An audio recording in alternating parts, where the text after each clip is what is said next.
Hello दोस्तों, दृष्टि IAS के इन फोकस प्रोग्राम में आप सभी का स्वागत है। आपको याद होगा कुछ दिनों पहले चीन ने जो अरुणाचल प्रदेश का क्षेत्र है उसके कई सारे हिस्सों का एक नामकरण किया है और नामकरण के बाद जो मामला था काफी तेजी से मीडिया रिपोर्ट्स में आया था। हम सभी ने उन मुद्दों को देखा। अब चीन के साथ भारत की जो सीमा है काफी लंबी है और अलग अलग क्षेत्रों पर चीन ने भारत के हिस्सों पर अपना दावा किया है और कुछ क्षेत्रों पर आज के समय में कब्जा भी किया हुआ है, जो लद्दाख के कुछ क्षेत्र हैं और कुछ हिस्सा भी हमारे पास मौजूद नहीं है। हालांकि आधिकारिक रूप से उन पर भारत का दावा है और वे क्षेत्र भारत के हिस्से के अंतर्गत आते हैं, ऐसा हम कहते हैं। लेकिन चीन का कहना यहाँ पर कुछ और है। वो भारत के लद्दाख वाले क्षेत्रों को शामिल करते हुए जो अरुणाचल प्रदेश का हिस्सा है, लगभग पूरे अरुणाचल प्रदेश पर अपना दावा करता है। अब यहाँ पर हाल ही में गृह मंत्री अमित शाह जी की अरुणाचल प्रदेश की यात्रा होती है, जहां पर एक परियोजना को वो शुरू करते हैं, लॉन्च करते हैं, जिसका नाम है वाइब्रेंट विलेज प्रोग्राम। तो इस प्रोग्राम को लेकर के ये उम्मीद जताई जा रही है कि अरुणाचल प्रदेश जैसे क्षेत्रों में जहां पर चीन से भारत की सीमा लगती है, वहां पर यह प्रोग्राम शुरू करने से जो हमारी सीमा की सुरक्षा है वो और ज्यादा बढ़ सकती है और वहां पर सीमाई क्षेत्रों को हम और ज्यादा बेहतरीन तरीके से रेगुलेट कर पाएंगे। तो ये प्रोग्राम क्या है, अपने आप में महत्वपूर्ण तो है ही आईआर के लिहाज से भी, और किसी भी जीएस पेपर में इसको पूछा जा सकता है। इसके साथ ही इस परियोजना के और भी कुछ अलग उद्देश्य हो सकते हैं, आज हम चर्चा करेंगे। टॉपिक में दिया है कि ये कैसे सुनिश्चित करेगा चीन के साथ सीमाओं की सुरक्षा। तो Amit Shah flag off vibrant villages programme in Arunachal Pradesh. गृहमंत्री अमित शाह जी ने अरुणाचल प्रदेश जाकर के इस प्रोग्राम की शुरुआत कर दी है। चर्चा में और क्या क्या बातें हैं जो हमें जाननी चाहिए, इनको समझेंगे। ये प्रोग्राम क्या है, क्या इसका उद्देश्य है, किस तरह के प्रभावों को छोड़ेगा। इसके अलावा चीन का इस क्षेत्र पर जो दावा है, बेसिक दावा क्या है, क्या निष्कर्ष हो सकता है, हमें इस पूरे मुद्दे को कैसे देखना चाहिए। कोई सवाल अगर आपसे पूछ लिया जाए इस विषय को लेकर के तो कैसे आप उसे लिख पाएंगे। एक सवाल प्रीलिम्स के लेवल पर भी हम यहाँ पर डिस्कस करेंगे। जीएस पेपर 2 अंतर्राष्ट्रीय संबंध, जीएस पेपर 3 सीमाओं की सुरक्षा जोड़ सकते हैं। तो चर्चा में इसलिए है क्योंकि अमित शाह जी की अरुणाचल प्रदेश की यात्रा है और कह सकते हैं कि गृह मंत्री के रूप में ये उनकी पहली अरुणाचल प्रदेश की यात्रा है। जब कुछ दिनों पहले चीन ने कुछ क्षेत्रों का नामकरण किया है, उसके जवाब में इन्होंने कहा है वहां जाकर के कि अब वह युग चला गया है जब कोई भी हमारी भूमि पर अतिक्रमण कर सकता था। अब सुई के नोक की बराबर भूमि पर भी अतिक्रमण नहीं किया जा सकता। तो अतिक्रमण किस भूमि पर कर रहा है चीन, हमें पता है कि अरुणाचल प्रदेश की भूमि पर। तो यहां से ही वाइब्रेंट विलेज प्रोग्राम की शुरुआत की गई है और चूंकि स्थानों की घोषणा की गई थी और चीन का दावा है कि जो भारत का हिस्सा है अरुणाचल प्रदेश वो दक्षिणी तिब्बत है, तो ये उसका हिस्सा है।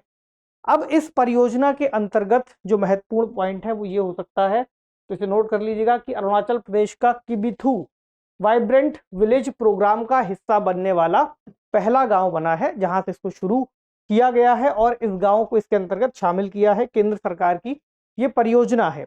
इसके अलावा चीन वहां पर एक और परियोजना चला रहा था। बेसिकली अगर हम ये समझें कि क्यों इस परियोजना को लाया गया है, चीन ने वहां पर एक परियोजना शुरू की है एलएसी के नजदीक ही जो चीन के तरफ वाला क्षेत्र है, वहां पर मॉडल जियाओकांग गांव को वो विकसित कर रहा है। तो उसके जवाब के रूप में हमने इस तरह की परियोजना को शुरू किया है। तो चीन के कब्जे वाले तिब्बत में इन्हें एलएसी के साथ बनाया गया है। जैसे अगर हम इस मैप में यहाँ पर देखें तो चीन क्या कर रहा है, ये मान लीजिए यहाँ पर बॉर्डर वाला एरिया है अरुणाचल प्रदेश के साथ में।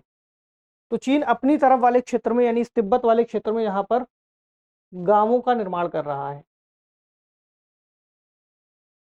क्यों कर रहा है यहाँ पर गांवों का निर्माण, अगर आप इस बात को समझेंगे तब आप इस परियोजना के महत्व को भी बेहतर तरीके से समझ पाएंगे। देखिए, कोई भी क्षेत्र या कोई भी जमीन अगर खाली पड़ी हो तो उस पर कोई भी व्यक्ति एक तरीके से वहां पर कब्जा जमा सकता है। अगर आप इसे सामान्य समाज की परिस्थितियों में देखें, मान लीजिए आपके घर के बगल में या कुछ दूरी पर कोई प्लॉट खाली पड़ा है, तो ऐसा हो सकता है कि कोई व्यक्ति वहां पर जाए और अपना जो सामान वगैरह है वहां पर रख दे, कुछ दिन वहां पर बैठा रहे, उसके बाद उस क्षेत्र को अपना बता करके वहां पर अधिकार का दावा करने लगे। अगर वहां पर आपका कोई मकान पहले से बना है या आपने वहां पर चार दीवारी करवा दी है या कोई व्यक्ति वहां पर आपका रहता है, तो यही स्थितियों को दोहराया जाना इतना आसान नहीं है और वहां पर अपने अधिकार का दावा भी कर पाना आसान नहीं है। कुछ ऐसा ही चीन करने का प्रयास कर रहा है इन क्षेत्रों पर। वो धीरे धीरे करके अपनी आबादी को, अपनी पॉपुलेशन को बसाना चाह रहा है और बसाने के लिए उसने यहाँ पर तेजी से गांवों का निर्माण करना शुरू कर दिया है। और इन्हीं गांवों को क्या कहा गया है, जियाओकांग गांव। इन गांवों के बसने से चीन का इस क्षेत्र पर दावा मजबूत होता है, क्योंकि एक तरीके से वैश्विक स्तर पर इस बात को लोग देखते ही हैं कि जो तिब्बत का क्षेत्र है चीन ने वहां पर कब्जा किया है। कई सारी रिपोर्ट्स ऐसा कहती हैं और कई सारे देश भी इस तरह की बात करते हैं।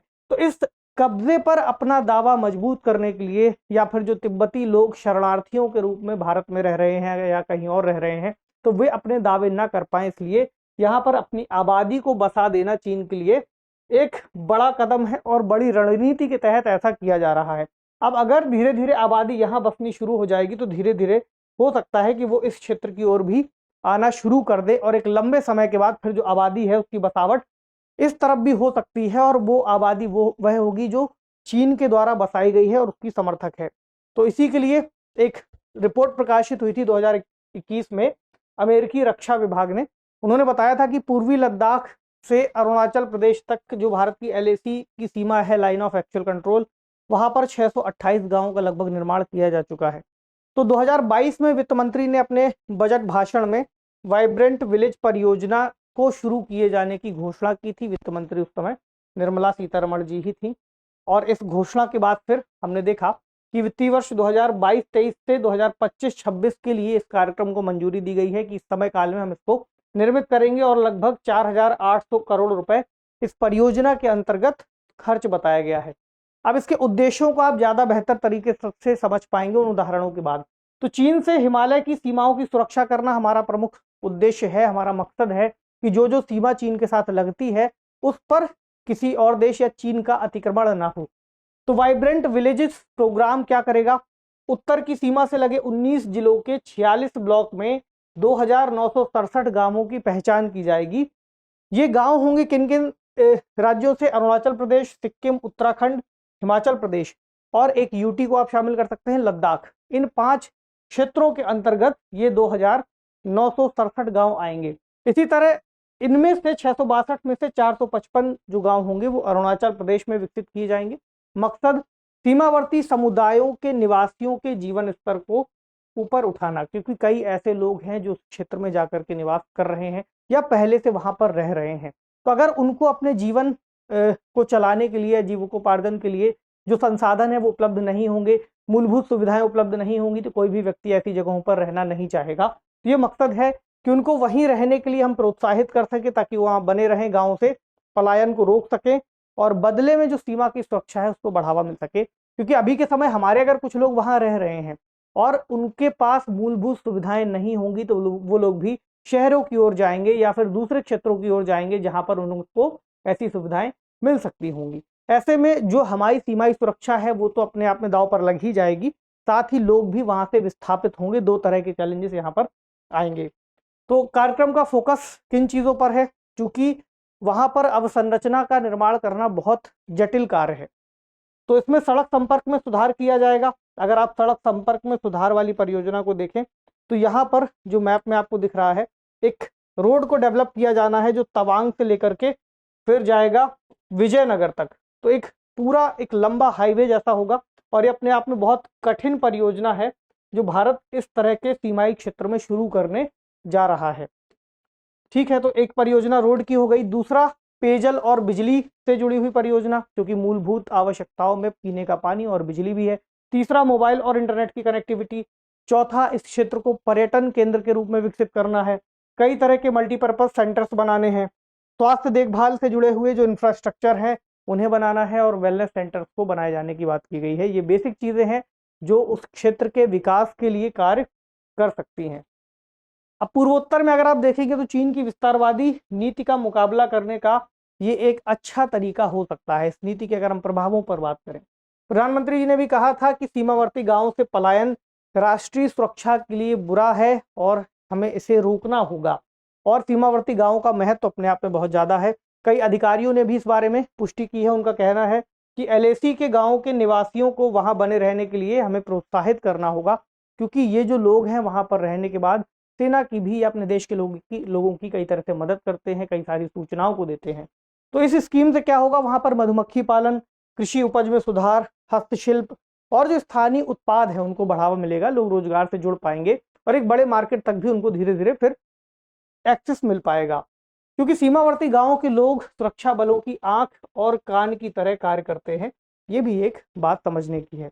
इसके अलावा एलएसी के साथ गांव में उनकी उपस्थिति चीन को प्रभावी रूप से काउंटर करती है और आसानी से इन क्षेत्रों पर उसका दावा खारिज करती है, क्योंकि हम ये बात कह सकते हैं कि इस देश के लोग इस क्षेत्र में रहते हैं तो ये हमारा ही क्षेत्र है। कल को अगर चीनी लोग वहां पर जाकर बस जाएंगे तो चीन के दावे फिर इस तरह से मजबूत होंगे।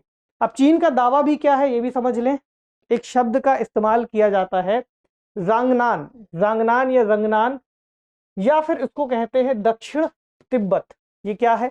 ये बात हो रही है अरुणाचल प्रदेश की है। अगर आपको नहीं पता ये शब्द किसके लिए है, तो अरुणाचल प्रदेश को चीन जांगनांग कहता है अपनी भाषा में, और हम उसको अरुणाचल प्रदेश कहते हैं, जांगनांग। या फिर तिब्बत का दक्षिणी क्षेत्र यानी दक्षिणी तिब्बत। भारत का कहना क्या है कि अरुणाचल प्रदेश भारत का अभिन्न और अविभाज्य हिस्सा है, भारत का दावा है। अब चीन के लिए ये जो क्षेत्र है एक विशेष महत्व रखता है, क्योंकि यहाँ पर मौजूद है तवांग मठ। तो तवांग मठ को और क्या कहते हैं? तवांग गदेन नामग्याल लहत्से या तवांग मठ के नाम से इसको जाना जाता है। ये दुनिया में तिब्बती बौद्ध धर्म का दूसरा सबसे बड़ा मठ है इस जो कि यहाँ मौजूद है। ऐसे में चीन का जो दावा ये है कि तिब्बत हमारा क्षेत्र है और तिब्बत के अंतर्गत जो मठ की व्यवस्था है वो अगर यहाँ पर भी मठ दूसरा सबसे महत्वपूर्ण बना है तो ये क्षेत्र भी हमारा हुआ। क्योंकि तवांग मठ और तिब्बत के लहासा मठ के बीच में ऐतिहासिक संबंध रहे हैं, ऐसे में वो इनका भी हवाला देकर के अपनी इस बात को रखता है। यहाँ आपको दिख जाएगी तवांग मोनेस्ट्री और यहाँ मौजूद है लहासा मोनेस्ट्री जो तिब्बत में है।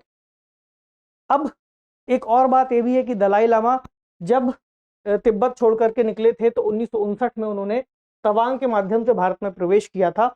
इसके अलावा कुछ समय के लिए उन्होंने तवांग मठ में शरण भी ली थी। ऐसे में तवांग भारत के पूर्वोत्तर क्षेत्र में आने के लिए एक तरह का रणनीतिक प्रवेश द्वार के रूप में भी कार्य करता है। तो ये क्षेत्र इसलिए भी और ज्यादा महत्वपूर्ण हो जाता है।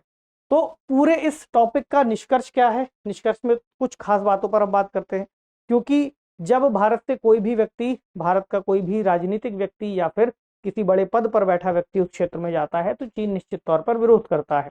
ऐसा विरोध उसने कुछ समय पहले भी किया था और वही विरोध आज के समय जब अमित शाह जी की यात्रा हुई तब भी उसने दर्ज कराया। उसका कहना है कि इस तरीके से इस क्षेत्र में आना भारतीय जो ऑफिशियल्स हैं वो ठीक नहीं है, इससे क्षेत्र की शांति भंग होती है। ऐसा उसने तब भी कहा था जब हमारे उपराष्ट्रपति वहां गए थे। इसी बीच उसने 11 स्थानों के नाम का परिवर्तन भी किया, जिसमें पर्वत चोटियां, आवासीय क्षेत्र और नदियां शामिल हैं। लेकिन ये उसका एक तरफा कार्य है जिसको भारत सरकार ने खारिज कर दिया है। अगर यहाँ से बैठे बैठे कोई व्यक्ति किसी दूसरे देश की चीजों को नामकरण करता है या अपना दावा करता है तो अधिकार अभी भी हमारा है और ये क्षेत्र हमारा है। इसके अलावा चीन ऐसा नहीं है कि इस क्षेत्र में पहली बार कोई दावा कर रहा हो। इससे पहले 2017 में और 2021 में भी पूर्वोत्तर राज्य के स्थानों का नाम बदलने का उसने ऐसा ही एक तरफा प्रयास किया था, जिसको भारत ने पहले भी खारिज कर दिया था और ऐसा ही फिर से भारत सरकार ने किया है, क्योंकि उन बातों का कोई मतलब नहीं बनता जो कि उसके अधिकार क्षेत्र से बाहर हो। आज का प्रश्न क्या है? निम्नलिखित कथनों पर विचार कीजिए। पहला, किबिथु केंद्र सरकार के वाइब्रेंट विलेज प्रोग्राम का हिस्सा बनने वाला पहला गांव है। दूसरा, किबिथु पूर्वोत्तर भारत के असम राज्य का हिस्सा है। आपको बताना है कि इसमें से कौन सा या कौन से कथन सही है। कमेंट सेक्शन में आप इसका जवाब लिख सकते हैं। आप हमें ये भी लिख सकते हैं कि आप इस पूरे मुद्दे को लेकर के क्या सोचते हैं। तो मिलेंगे आपसे अगले सेशन में। पढ़ते रहिए, ख्याल रखिए, शुक्रिया।